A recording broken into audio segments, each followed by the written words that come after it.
Bonjour à tous et à toutes. Merci beaucoup là, d'être présents et présente dans ce jeudi midi là, pour ma présentation là, de mon projet de mémoire.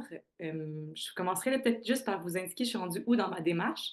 En fait, là, j'ai déposé là, mon mémoire en décembre. J'ai eu le commentaire là, de mon jury en avril, donc je devrais graduer là, d'ici quelques mois. Donc, ça s'inscrit vraiment là, dans la trajectoire finale de mon parcours de maîtrise. Donc, je suis vraiment là, contente de pouvoir partager mes résultats avec vous. Donc, rapidement, là, le plan de match que je vous propose pour la présentation d'aujourd'hui, c'est de faire un petit tour là, quand même assez rapide sur l'itinérance en général pour vraiment mettre là, la table sur le sujet. Par la suite, je vous présenterai là, plus précisément mon projet de maîtrise. Puis, comme le temps est court sur l'heure du midi, je vous propose de vous présenter mes résultats de mon projet de maîtrise, mais en les mettant directement en lien là, avec d'autres études là, sur la question de l'itinérance. Par la suite, ça sera déjà la fin de la présentation d'aujourd'hui. Donc, rapidement, là, lorsqu'on s'intéresse à l'itinérance, on se rend compte que c'est un phénomène qui est très difficile, en fait, à chiffrer pour plusieurs raisons, notamment le fait que dans le domaine scientifique, il y a plusieurs définitions qui sont utilisées de l'itinérance. Il y a des auteurs qui s'intéressent plus, tu sais, qui circonscrivent plus ce phénomène-là à l'itinérance qui est visible, donc les gens qui sont hébergés dans les ressources ou qui dorment dans des endroits là, jugés non adéquats pour l'habitation. Tandis qu'il y a d'autres études qui vont même aller jusqu'à intégrer les personnes qui vivent dans des logements surpeuplés, insalubres ou non sécuritaires. Donc, le fait qu'il y ait différentes définitions, mais ça rend difficile en fait de généraliser les résultats d'une étude à l'autre. Aussi, c'est très difficile de rejoindre les personnes qui sont en situation d'itinérance cachée. On entend là, par itinérance cachée des gens qui vont pas avoir de lieu d'habitation permanent, mais qui vont dormir chez des amis, de la famille ou dans des motels là, euh, donc voilà. Puis c'est aussi un phénomène qu'il ne faut pas oublier qui est très dynamique. Donc en fait, là, les solutions que les gens vont décider d'utiliser vont varier en fonction de facteurs comme la météo ou comme les options là, qui s'offrent à eux et elles et qu'elles font le choix d'utiliser. Donc juste là, pour donner un ordre de grandeur, là, rapidement, au Canada en 2022, il y avait un ménage sur 9 qui déclarait là, avoir déjà vécu une situation d'itinérance cachée. Donc, c'est quand même pas négligeable. Au Québec, là, on estime qu'il y a 10 000 personnes là, qui sont en situation d'itinérance visible. Ça, c'est les données du dénombrement de 2022, parce qu'on n'a pas encore là, les données pour le dénombrement de 2025. Puis, l'itinérance, là, le nombre de personnes en situation d'itinérance cachée n'est pas comptabilisé là, au Québec. Puis, on s'attend à une augmentation là, de ces chiffres-là dans les années à venir. Là. Si je vous parle plus de la réalité dans la ville de Québec, parce que c'est là que j'ai réalisé mon mémoire, là, lors du dénombrement de 2022, on recensait 927 personnes là, qui étaient en situation d'itinérance visible dans la capitale nationale. Encore une fois, là, c'est des estimations, mais c'était déjà une hausse là, depuis 2018 de 36. Puis, je ne sais pas si vous avez vu les sorties dans les médias, mais on s'attend aussi à ce qu'il y ait une autre hausse importante là, dans les données de 2025. D'autres chiffres que je trouvais intéressants de vous présenter, là, dans la ville de Québec, en 2023, il y avait 31 200 ménages locataires qui consacraient plus de 30 de leurs revenus au paiement de leur loyer, puis 2000 personnes là, qui étaient en attente d'un logement subventionné. Donc, il y a quand même une partie de la population là, qui est dans des situations de logement assez précaires. Ce qu'on constate aussi là, dans les 10 dernières années, c'est l'apparition de nouveaux profils là, dans les hébergements en situation d'itinérance. Donc, on remarque qu'il y a plus de femmes, que le niveau de scolarité est plus élevé et que les liens avec le marché de l'emploi sont plus fréquents. Euh, Pourquoi je vous amène ça aujourd'hui? C'est pour dire, en fait, que ça justifie aussi le fait qu'il faut qu'on adapte les approches dans les hébergements, dans l'accompagnement, dans les services, pour s'adapter à l'apparition de ces nouveaux profils. Lorsqu'on s'intéresse plus à l'itinérance des personnes aînées en situation d'itinérance, dans, la, dans le milieu scientifique, on va parler d'un marqueur d'âge de 50 ans pour parler des personnes qui sont aînées en situation d'itinérance. Pourquoi 50 ans au lieu de 65, qui est un marqueur d'âge qu'on est plus habitué de voir pour parler là, de la vieillesse? C'est en fait que l'espérance de vie est vraiment réduite pour les personnes qui ont vécu la rue ou qui vivent dans la rue et que les problèmes de santé chroniques et les incapacités là, qui sont vécus à un âge de 50 ans pour les personnes en situation d'itinérance sont plus représentatifs de ce qu'on retrouve pour une population logée d'un âge plus avancé. Dans la ville de Québec, lors du dénombrement de 2022, là, on estimait que 30 de la population en itinérance visible avait plus de 50 ans d'ailleurs. Ce que les auteurs qui ont étudié la question nous disent, c'est qu'il y a vraiment deux points de bascule vers l'itinérance pour les personnes de plus de 50 ans. Donc, il y a les personnes qui étaient en situation d'itinérance dans des groupes plus jeunes qui vieillissent dans cette situation-là. Et il y a aussi des personnes en situation, en fait, des personnes de plus de 50 ans qui vont vivre pour la première fois une situation d'itinérance là, après l'âge de 50 ans. On estime que c'est peut-être le quart des personnes de plus de 50 ans qui vivent une première expérience de l'itinérance après l'âge de 50 ans. Ce que la littérature nous dit aussi, c'est que les besoins sont différenciés pour les groupes de plus de 50 ans que pour les groupes plus jeunes, à différents niveaux, notamment au niveau du logement. Donc, on mentionne que les personnes vont chercher des logements qui sont adaptés aux réalités de vieillissement actuelles, mais également futures. Puis que si on ne considère pas cet aspect-là, bien, on contribue à la précarité résidentielle. Donc, par exemple, les personnes vont chercher des logements où il n'y a pas d'escalier à monter pour accéder au logement. C'est un exemple. Ce qui fait en sorte que c'est plus compliqué là, pour eux et elles de trouver des logements qui correspondent à leurs besoins là, sur le marché du logement avec la crise du logement actuelle, ce qui augmente la durée des séjours dans les ressources, ce qui est un facteur de risque là, associé au fait de vivre de l'itinérance de manière chronique. Au niveau de la santé, je l'ai mentionné un petit peu plus tôt, les risques de vivre un vieillissement accéléré sont plus présent pour les personnes qui sont en situation d'itinérance. La prévalence des problèmes de santé chez les personnes de 50 ans en situation d'itinérance, elle est comparable à celle observée chez les personnes de 70 ans et plus. Puis, pour vous donner un exemple, il y a une étude qui a été réalisée aux États-Unis là, dans un hébergement qui constatait là, que la majorité des personnes en situation d'itinérance de 55 ans et plus avaient des déficiences cognitives légères. Donc, en fait, là, pour ceux et celles qui nous écoutent aujourd'hui, qui viennent du domaine de la santé, là, on parle d'un MOCA de 23 sur 30 là, pour plus de 72 là, des participants et participantes. Au niveau de l'accès au marché du travail, on remarque que ce groupe-là rencontre également plus d'obstacles. Les hypothèses qui sont amenées par les auteurs, ben, c'est la diminution des emplois manufacturiers, l'évolution des qualifications requises sur le marché du travail, les discriminations liées à l'âge et à l'état de santé, et également la fracture numérique là, qui rend plus difficile la recherche d'emploi. Au niveau de l'utilisation des services d'hébergement, ben, ce groupe d'âge-là rencontre aussi plus de difficultés, notamment dans les ressources d'hébergement où il est nécessaire de quitter en journée. C'est quelque chose qui est vécu plus difficilement. Ou en fait, les hébergements où il y a des repas à heure fixe, qui peut être en contradiction ou difficile à concilier avec une prise de médication là, ou des rendez-vous médicaux. Il y a également là, peu de ressources d'hébergement qui sont adaptées pour les personnes à mobilité réduite, notamment là, les plus vieux bâtiments. Puis, les hébergements mentionnent en fait sentir une certaine pression, même si leur hébergement n'est pas tout à fait adapté là, pour accueillir une population plus vieillissante ou en moins bonne santé, mais pour les accueillir tout de même là, en raison des défaillances du système public, notamment en lien avec l'absence, les défaillances de soins de convalescence à la sortie des hôpitaux. Ce qui m'amène à parler des femmes aînées, qui est le sujet là, de mon mémoire. Donc, je ne sais pas si vous avez vu passer là, dans les dernières années, ça fait quelques fois la manchette là, des journaux, le fait en fait qu'il y ait plus de femmes de plus de 50 ans qui se retrouvent en situation d'itinérance. C'est effectivement un phénomène qui est en augmentation.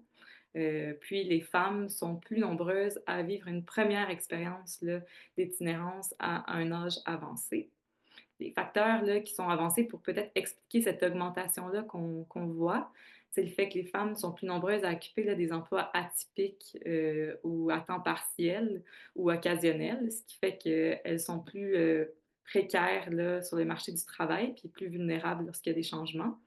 Elles sont également plus nombreuses à prendre des retraites précoces pour s'occuper des proches. Et le rôle de proche aidant, bien, ça fait en sorte que lorsqu'elles atteignent 65 ans, bien, elles sont plus nombreuses à dépendre là, des programmes publics que les hommes. Il y a peu de littérature là, spécifiquement sur les femmes aînées en situation d'itinérance, mais ce que la littérature scientifique nous dit, c'est qu'elles vont éviter généralement d'utiliser les ressources d'hébergement mixte, donc qui accueillent à la fois les hommes et les femmes, et qu'elles vont avoir plus fréquemment recours là, à des ressources d'hébergement qui ne sont pas identifiées pour femmes en situation d'itinérance, donc plus pour femmes en difficulté ou femmes victimes de violences conjugales. Donc, ça m'amène à vous parler là, plus précisément de mon projet de maîtrise qui s'orientait autour de la question suivante. Là. Quels sont les facteurs qui expliquent l'entrée en itinérance et les obstacles au relogement des femmes de plus de 50 ans en situation d'itinérance hébergée? Ça se subdivisait là, en deux questions. Quels sont les points tournants et les facteurs précipitants qui contribuent à la perte de logement et aux difficultés de relogement des femmes aînées en situation d'itinérance hébergée? Et quels sont les effets des services existants ou leurs absences sur les trajectoires résidentielles des femmes de plus de 50 ans en situation d'itinérance hébergée? Pourquoi en situation d'itinérance hébergée? Parce que j'ai réalisé mon mémoire en collaboration avec l'hébergement de la YWCA Québec. Donc, les femmes que j'ai rencontrées étaient toutes hébergées dans cet hébergement-là au moment là, des entretiens. Rapidement, là, la YWCA Québec, c'est un hébergement qui se trouve dans le quartier Montcalm à Québec et qui accueille une soixantaine de femmes. Je vous ai mis la répartition des âges des femmes hébergées là, au moment où j'ai fait ma collecte de données. Donc, on peut voir que même s'il y a une majorité de femmes là, qui ont en bas de 45 ans, la proportion de femmes plus âgées là, que 50 ans était quand même importante là, dans cet hébergement. Ce que j'ai fait, c'est que j'ai rencontré 10 femmes là, qui résidaient à la YWCA et qui avaient plus de 50 ans pour des entretiens individuels. Par la suite, j'ai fait un groupe de discussion avec 4 intervenantes qui travaillaient à l'hébergement de la YWCA. Puis j'ai fait une analyse thématique. Donc, pas de surprise, là, avec une méthodologie comme ça, mon étude s'inscrivait vraiment dans une étude de type exploratoire, qualitative, qui n'a vraiment pas pour but de généraliser là, mes résultats de mémoire, mais plus d'amener des pistes de réflexion à documenter là, davantage dans des études prochaines. Vous allez voir au cours de la présentation, là, j'ai des lignes du temps. En fait, là, j'ai utilisé des lignes du temps avec les femmes quand je faisais des entretiens individuels, puis on retraçait leur trajectoire résidentielle de leur naissance à leur arrivée à l'hébergement de la YWCA. Je trouvais que ça illustrait bien des parcours, fait que j'en ai mis quelques-unes dans la présentation. Puis pas d'inquiétude, là, les noms là, qui sont sur les lignes du temps, c'est des surnoms, là, tout a été anonymisé. Rapidement, je ne veux pas trop m'attarder là-dessus, mais je trouvais ça important de vous présenter là, mon cadre conceptuel de ma recherche. En fait, là, j'ai juxtaposé le parcours de vie à une approche de nouvelle gestion publique. Puis, tout le long de mon parcours de recherche, il y avait vraiment une volonté de valoriser les savoirs là, expérientiels des femmes de plus de 50 ans parce que je considère que c'est elles, en fait, qui sont les mieux placées pour nous expliquer ce phénomène-là vu qu'elles le vivent. Donc, le parcours de vie, ce que ça m'a permis de faire, c'est d'intégrer la situation d'itinérance hébergée des femmes dans un parcours de vie plus large, puis de m'intéresser à d'autres événements de vie qui, selon les femmes, avaient eu des impacts sur leur trajectoire résidentielle. Donc, c'était une approche qui me permettait à la fois là, de considérer l'empowerment des femmes, donc leur capacité là, et leur pouvoir d'agir sur leur vie, mais en intégrant ce pouvoir-là dans des contraintes et un contexte objectif de ressources. Puis, je voulais tout de même mettre ça dans un cadre de nouvelle gestion publique parce que je voulais vraiment que mon mémoire s'intéresse à un point de vue vraiment macro de comment les événements des femmes pouvaient être reliés aux services publics et communautaires. Donc, ça me permettait vraiment d'ancrer mon mémoire dans une visée critique, puis de comprendre l'itinérance là, comme un problème structurel qui découle de choix politiques, en fait, dans divers domaines comme le logement, les services en santé mentale et en violence conjugale.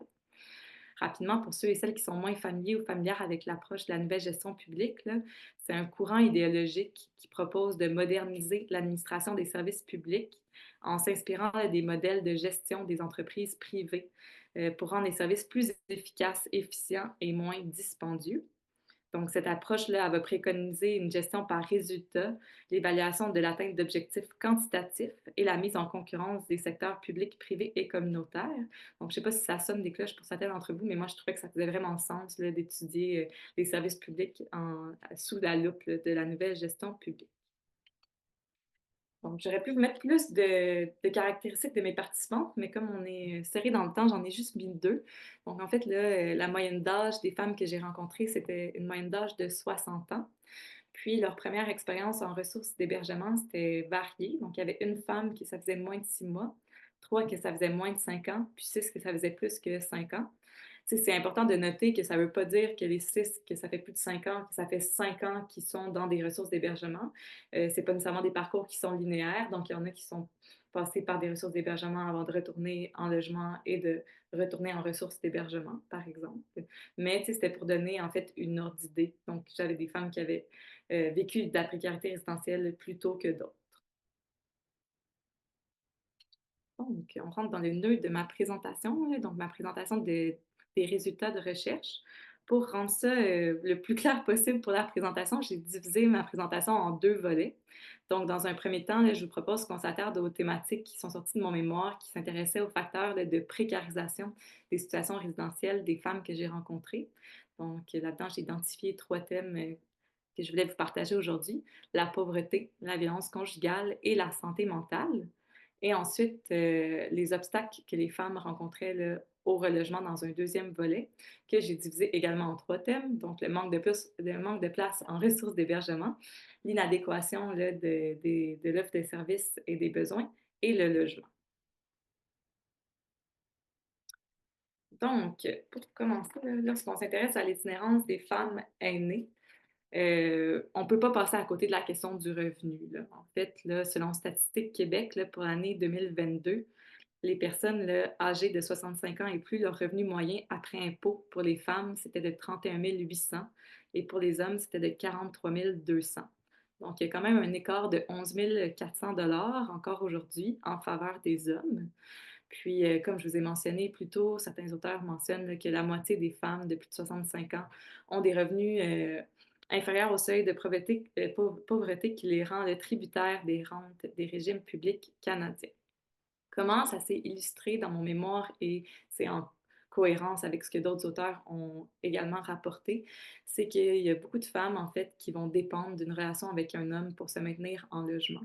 Ce qui fait en sorte que lorsqu'elles se séparent ou que leur conjoint décède, ben, elles se retrouvent à perdre leur logement également. Un groupe de discussion que j'ai réalisé avec les intervenantes par la suite, on mentionnait aussi là, que c'est un phénomène qui est en augmentation, le nombre de femmes là, qui fréquentent l'hébergement à la suite d'une séparation. Je vous ai mis un extrait d'un entretien que j'ai réalisé avec une femme qui, je trouve, qui évoque particulièrement là, cet aspect-là, donc je vais prendre le temps de vous le lire. Dans le fond, il m'a jeté comme un sac à poubelle. Ça a été du jour au lendemain. Là, on se sépare, puis tu t'en vas. Pourquoi je m'en vais? Vas-tu être capable de payer ça toute seule? Non, ben c'est toi qui t'en vas. Il m'a tellement manipulée. Sur le coup, je ne pensais pas qu'un divorce pouvait être aussi tragique.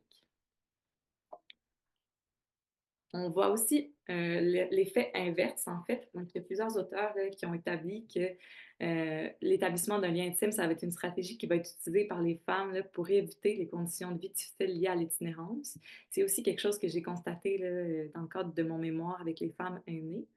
En fait, il y a une des femmes que j'ai rencontrées qui mentionnait qu'elle voulait retourner en logement, qu'elle n'avait pas les moyens de retourner seule en logement. Donc, elle cherchait un coloc ou une coloc, puis que la seule personne qu'elle connaissait qui pourrait avoir les moyens, en fait, de déménager avec elle, c'est son ex-conjoint. Donc, ça évoque encore bien cette relation-là de dépendance. Si on fait rapidement un lien avec les services de l'État, ben, ce que ça nous permet en fait de poser comme hypothèse, c'est que les soutiens financiers, là, les soutiens financiers qui sont offerts par l'État, ben, ils ne seraient pas suffisants pour permettre aux femmes aînées là, d'éviter une forme de dépendance à un partenaire de vie pour conserver un logement. Ce que ça crée, ça, c'est non seulement de l'insécurité ou de l'instabilité résidentielle en lien avec la dépendance à une relation, mais ça expose aussi les femmes à vivre de la violence conjugale, qui est un deuxième thème qui ressort là, dans le cadre de mon mémoire. J'avais le goût de vous parler là, de plusieurs effets de la violence conjugale. Donc, on sait déjà que la violence et l'itinérance, c'est des deux problématiques qui sont étroitement interconnectées pour les femmes. Ce que mon mémoire a permis aussi d'identifier, c'est que c'est aussi le cas pour les femmes aînées. Je vous ai mis l'exemple ici de la ligne du temps de Corinne, qui mentionne avoir quand même eu une trajectoire résidentielle assez stable. Ce qu'on voit en orange, là, c'est quand il y a un code de couleur auquel vous n'avez pas accès, mais elle vivait là, avec un membre de sa famille. Elle a rencontré un homme là, vers la mi-quarantaine, puis c'est quand elle a aménagé avec cet homme-là qu'elle a commencé à vivre de l'instabilité résidentielle là, quand même assez importante, puisque ça permettait là, de démontrer cette ligne du temps-là, c'est l'instabilité résidentielle en cours de relation. Parce qu'elle, ce qu'elle nous mentionnait, par exemple, c'est que le logement qu'elle partageait avec cet homme-là, lorsqu'il se chicanait, ben, lui, il pouvait la mettre dehors, puis que ça lui est déjà arrivé là, de se retrouver dehors de son logement à -30 à 4 heures du matin. Les femmes évoquent aussi là, l'effet de la fin d'une relation de violence conjugale sur leur stabilité résidentielle. Donc, la moitié des femmes que j'ai rencontrées évoquaient là, que la fin d'une relation de violence conjugale était un des facteurs là, qui expliquait la perte de leur dernier logement. Je vous ai mis un autre exemple d'une autre trajectoire différente, celle de Nathalie, qui a vécu en fait, tu sais, avec un membre de sa famille, par la suite en couple avec un homme, seule par un petit moment, en couple à nouveau. Puis c'est vraiment là, vers la fin cinquantaine qu'elle a rencontré un homme avec qui elle n'a pas eu, tu sais, elle n'a pas vécu longtemps, mais dans laquelle elle a vécu de la violence conjugale qui a fait en sorte qu'elle a dû quitter rapidement ce logement-là et qu'elle s'est retrouvée là, en situation d'instabilité résidentielle. Donc, voilà.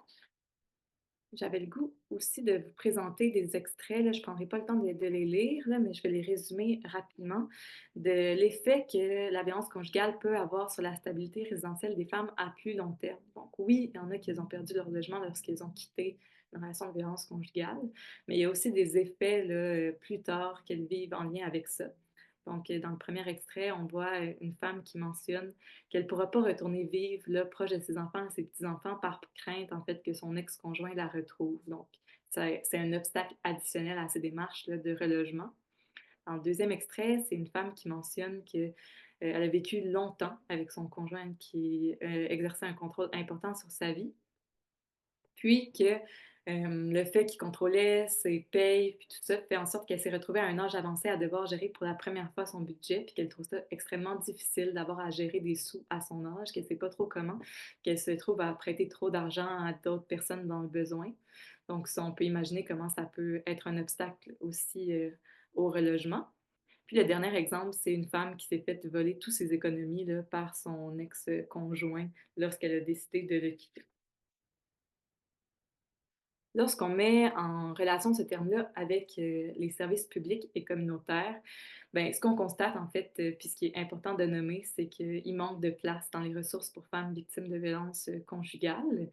Je vous ai mis là, un chiffre là, en 2021-2022, la Fédération des maisons d'hébergement là, pour femmes ont dû ben, comptabilisait que les maisons d'hébergement pour femmes avaient dû refuser l'accès là, à 5 792 reprises à des femmes qui ont appelé là, pour obtenir une place en raison d'un manque de place. Comme la violence conjugale fait partie de plusieurs des trajectoires résidentielles des femmes que j'ai rencontrées, ben, c'est questionnant. On se demande si des femmes ne sont pas restées dans des relations là, de violence conjugale plus longtemps en raison de cette absence de place-là, surtout lorsqu'on sait que les femmes aînées évitent de se retrouver physiquement à la rue. Un autre fait important, c'est le fait que le système de justice n'est pas considéré comme un espace qui est sécuritaire pour les femmes pour, comme recours. Il y a certains auteurs là, qui avaient déjà rapporté que les femmes se sentent souvent intimidées par la présence de leur ex-conjoint lorsqu'elles se tournent vers les tribunaux ou d'autres formes de démarches juridiques comme la médiation. Puis moi aussi, dans le cadre de mon mémoire, il y a deux femmes qui ont choisi de ne pas porter plainte contre leur ex-conjoint qui leur avait volé leurs économies parce qu'ils voulaient pas, ils voulaient passer à autre chose, puis ils voulaient pas du tout avoir rien à voir avec leur ancien conjoint. Puis une femme qui mentionne aussi là, avoir accepté une séparation de biens qu'elle, elle jugeait inéquitable, mais elle voulait mettre fin aux démarches là, juridiques entourant son divorce le plus vite possible. Tu sais, je tiens à souligner que, selon moi, c'est particulièrement préoccupant. On parle de femmes qui sont hébergées dans une ressource d'hébergement, puis qui n'ont pas nécessairement beaucoup de moyens pour se reloger, puis qui vont décider, en fait, de faire le choix de ne pas recourir là, à cette option-là là, pour obtenir justice. Ça nous amène au troisième thème, qui est la santé mentale. Je vous ai mis un extrait là, d'un des entretiens avec une femme que je trouvais particulièrement marquant, que je vais prendre le temps de vous lire. Donc, je suis contente d'être en logement. J'ai mes difficultés psychologiques à gérer des fois. Là, je vais bien, mais de temps en temps, il y a un petit nuage qui passe. Je suis déséquilibrée un peu. C'est ma souffrance qui ressort à ce moment-là. C'est ça qui est difficile à vivre. Ouais, la médication que j'ai, l'antipsychotique, c'est pour empêcher d'aller plus haut que ça. Mais la base, elle reste là. C'est de la maladie. Il n'y a pas de pilule pour ça. En fait, je trouvais que ça illustrait bien. Il y a beaucoup de femmes qui m'ont mentionné là, avoir vécu des événements difficiles ou une détresse, tu sais, puis avoir souhaité avoir du soutien là, pour faire face à ces événements-là et ne pas avoir réussi à obtenir de l'aide là, rapidement. Lorsqu'on s'intéresse à l'accès aux services en santé mentale, les femmes mentionnent avoir été confrontées à des délais très importants là, pour obtenir de l'aide. Là. Dans le premier extrait là, que je vous ai mis ici, où une femme mentionnait qu'elle s'était fait dire que ça prenait jusqu'à 10 mois pour avoir de l'aide d'un psychologue ou un psychiatre quand elle appelait, elle sentait qu'elle avait besoin d'aide là, dans l'immédiat. Il y a certains auteurs qui font des liens là, avec les coupures là, dans les services sociaux et le fait là, qu'on voit les critères d'accès aux services se durcir et les listes d'attente là, augmenter. Le deuxième extrait que je vous ai mis, c'est un extrait de mon groupe de discussion avec les intervenantes, où il y a une intervenante qui mentionne là, avoir tenté de rejoindre un psychiatre d'une des femmes qu'elle avait en suivi pour mieux comprendre la médication que cette femme-là avait et n'avoir jamais réussi à parler à plus que la secrétaire, parce qu'en fait, la secrétaire faisait un tri pour savoir qui pouvait s'adresser au psychiatre. Fait que je trouve que ça illustre bien là, comment l'accès aux services en santé mentale là, est difficile pour les femmes là, que j'ai rencontrées. Par conséquent, ce que les femmes nous disent, c'est que leur état de santé mentale s'est aggravé et qu'elles ont dû passer là, par les centres hospitaliers pour obtenir l'aide dont elles avaient besoin. Ce qui m'amène à parler de l'hospitalisation. La moitié des femmes que j'ai rencontrées là, ont perdu leur logement en cours d'hospitalisation.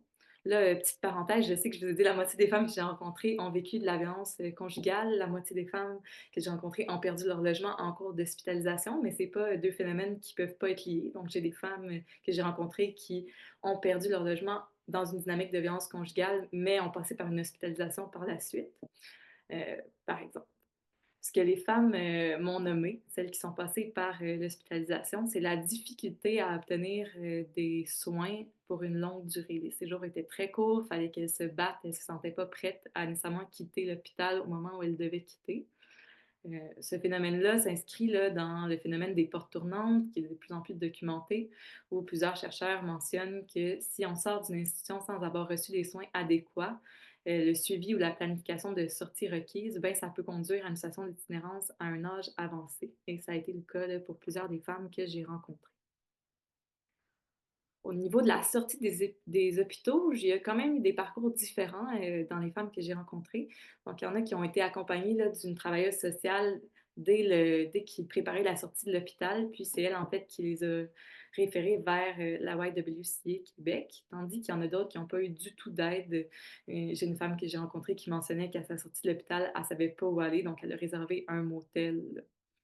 Je pense que ça peut. On peut mettre en ligne ça avec l'hypothèse que peut-être que c'est pas toujours dépisté à l'hôpital, qu'on prend pas toujours en fait le temps de poser la question aux femmes qui sont hospitalisées de où elles vont par la suite.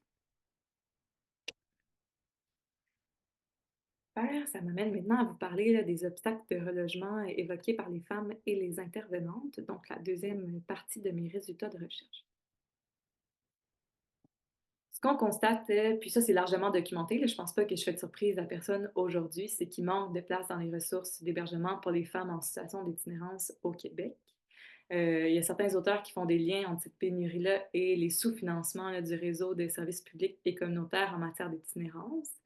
C'est particulièrement préoccupant lorsqu'on s'intéresse là, à la situation des femmes aînées en situation d'itinérance parce que, comme je vous l'ai mentionné plus tôt, elles vont tout faire pour éviter de se retrouver physiquement à la rue et elles vont privilégier les hébergements non mixtes. Donc, ça diminue le bassin en fait de possibilités de ressources d'hébergement pour elles.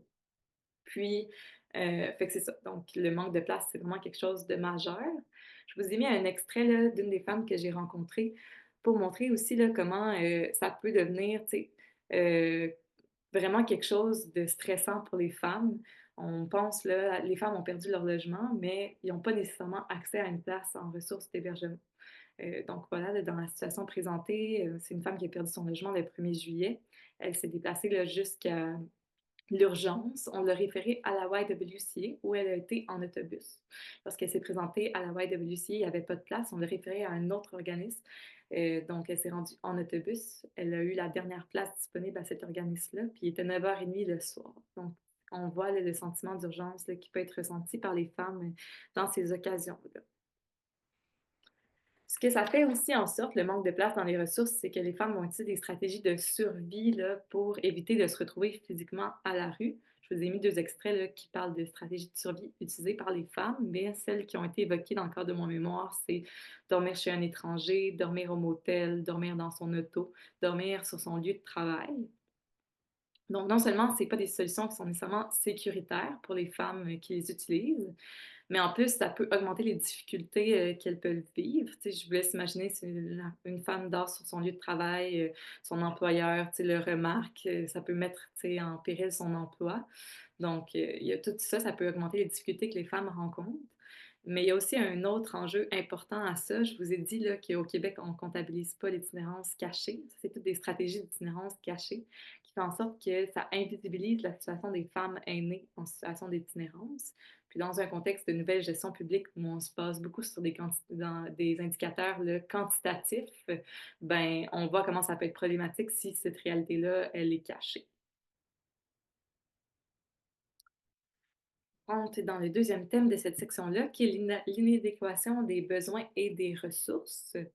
Donc, la première chose que les femmes m'ont nommée euh, lorsqu'elles parlaient là, des organismes communautaires là, dans lesquels ont utilisé, c'est la difficulté de tout faire dans la durée des séjours. Là.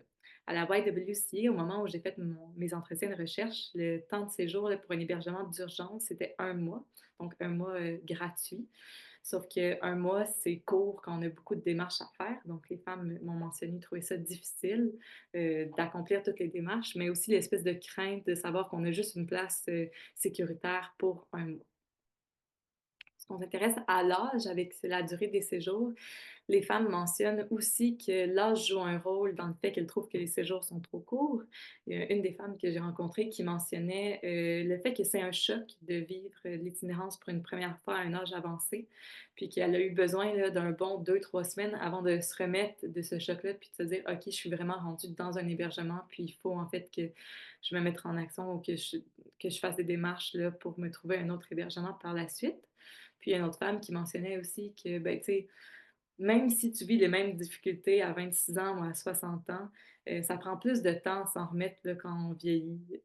Fait qu'on a besoin de plus de temps là, dans les ressources. Ce que ça engendre, ça, la durée de séjour, c'est que les femmes font plusieurs allers-retours entre les hébergements.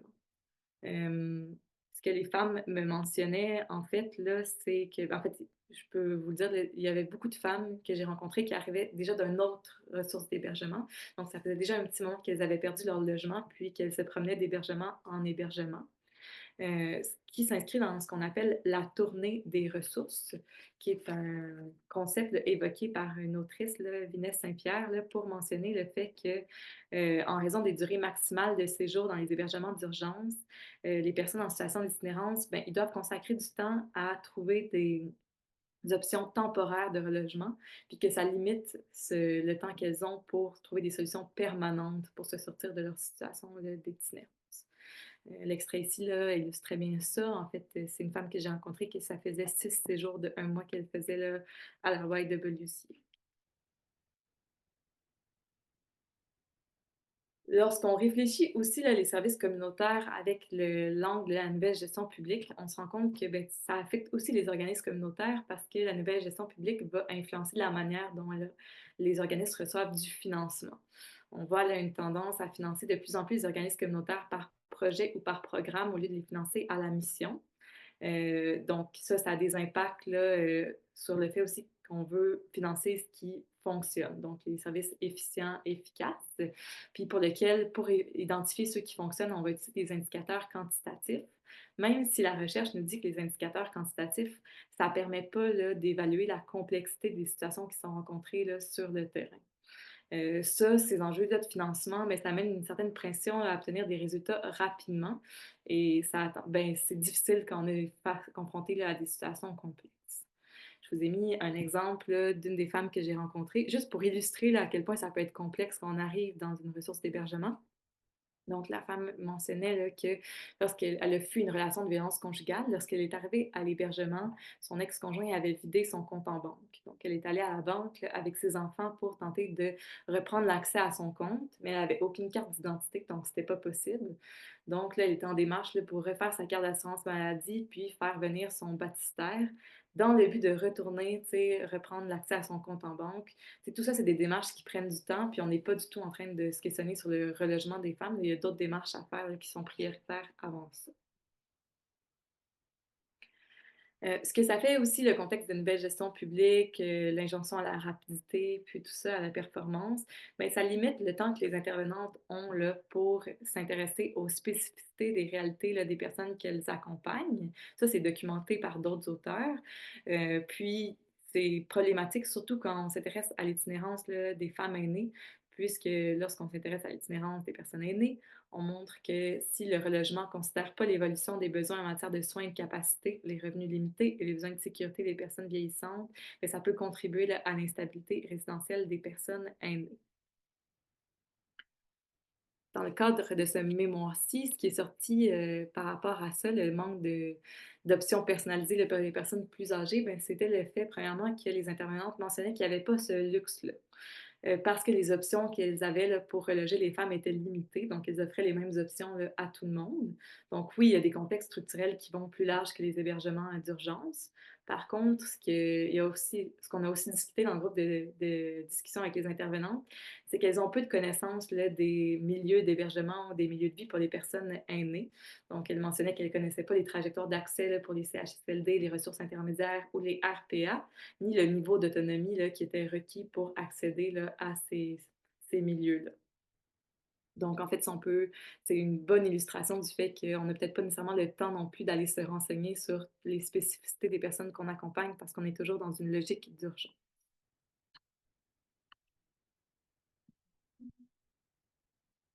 Même au terme et terme, je pense que je suis correcte dans le temps. En fait, là, ben, on ne peut pas passer à côté du logement quand on s'intéresse aux obstacles de relogement des femmes de plus de 50 ans. Sur cette thématique-là, ce que les femmes nous disent, c'est qu'elles rencontrent des obstacles importants à trouver des logements sur le marché privé, notamment en raison de leurs revenus limités. Je vous rappelle que le loyer moyen dans la ville de Québec là, en 2023, c'est de 1 000 $. Donc, si on a des revenus d'aide sociale ou sous le seuil de pauvreté, c'est inaccessible ces logements-là. Les femmes mentionnent d'ailleurs que, étant donné qu'il y a peu de logements, ben, il y a une forte compétition sur le marché privé pour obtenir ces logements-là, puis qu'elles sont désavantagées en raison du fait que souvent elles ont des dettes, des dossiers au TAL ou en raison du profilage social et de la barrière numérique. Je vous ai mis un exemple d'une intervenante qui mentionne là, que le profilage social joue un grand rôle dans le contexte actuel du logement pour que les femmes n'obtiennent pas les logements, puis que ça lui est déjà arrivé là, de dire à un propriétaire que c'était un logement pour sa grand-mère parce qu'elle ne voulait pas dire que la femme résidait à la baie de Bellucier pour lui éviter là, cet obstacle. Ce qui amène plusieurs femmes que j'ai rencontrées là, à percevoir que la seule solution qu'elles ont là, pour stabiliser leur situation en logement, c'est le logement subventionné. Je vous ai mis un extrait d'une femme là, qui dit ça dans ses propres mots. C'est euh, c'est un petit peu problématique dans le contexte où les intervenantes considèrent que c'est pas réaliste d'orienter les femmes après un séjour à l'hébergement de la Baie de Blussier dans un logement subventionné juste en raison des délais importants là, pour obtenir une place. D'ailleurs, par rapport au logement subventionné, il y a d'autres obstacles d'accès qui m'ont été mentionnés par des intervenantes. Il faut noter que c'est des obstacles d'accès même juste pour s'inscrire sur la liste d'attente pour obtenir un logement subventionné. Donc, en fait, il parle de l'avis de cotisation qui est nécessaire là, pour prouver son revenu, mais qu'il y a plusieurs femmes là, qui n'ont pas fait de déclaration d'impôt depuis plusieurs années, du fait que ça se passe souvent en ligne, puis le fait que plusieurs femmes n'ont même pas de carte d'identité. Donc, ça, c'est des obstacles additionnels. D'autres femmes m'ont parlé aussi du critère là, dans la ville de Québec pour avoir accès à s'inscrire sur la liste d'attente pour un logement subventionné. Il faut avoir passé les 12 des 24 derniers mois sur le territoire de la ville de Québec. Donc, ça, c'est problématique pour les femmes qui, exemple, ont été séjournées un peu chez leurs enfants dans d'autres régions ou ont utilisé des ressources d'hébergement à Lévis, par exemple, parce que les mois où elles n'étaient pas sur le territoire ne peuvent pas compter comme les 12 mois sur les 24 derniers. Je trouve que ça illustre quand même assez bien là, le paradoxe qui est soulevé par Grimard 2018, là, qui mentionne là, que les personnes en situation d'itinérance qui cumulent le moins de problèmes ben, bénéficient davantage des programmes mis en place par l'État là, dans un cadre de nouvelle gestion publique.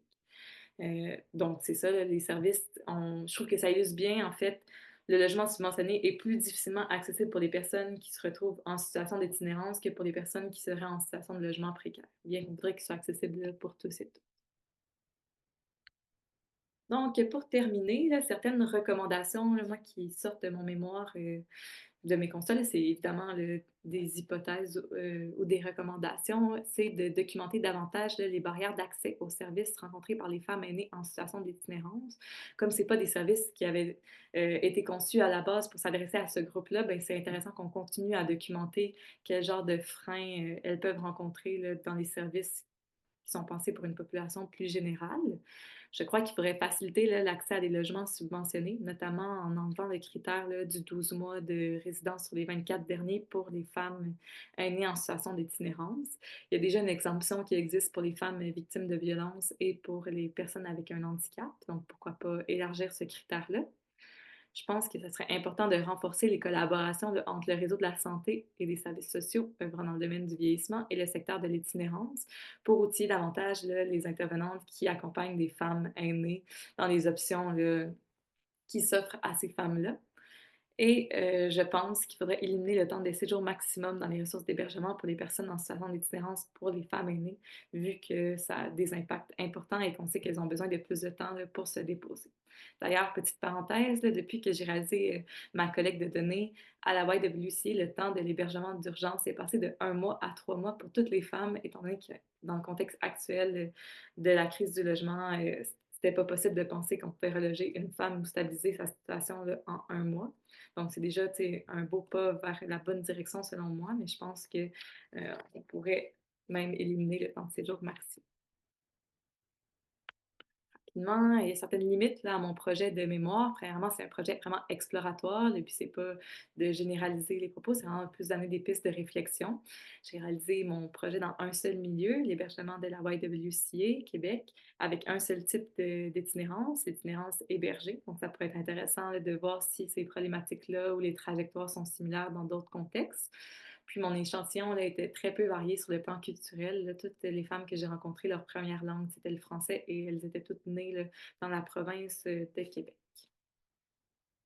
Donc, pour conclure rapidement, moi, quand j'ai réalisé ce projet de maîtrise-là, je ne pouvais pas m'empêcher de voir des liens, en fait, entre le fait que les femmes utilisent davantage les services publics et les services communautaires que les hommes et les coupures dans les services sociaux et communautaires et l'augmentation significative là, du nombre de femmes aînées euh, dans les services d'hébergement.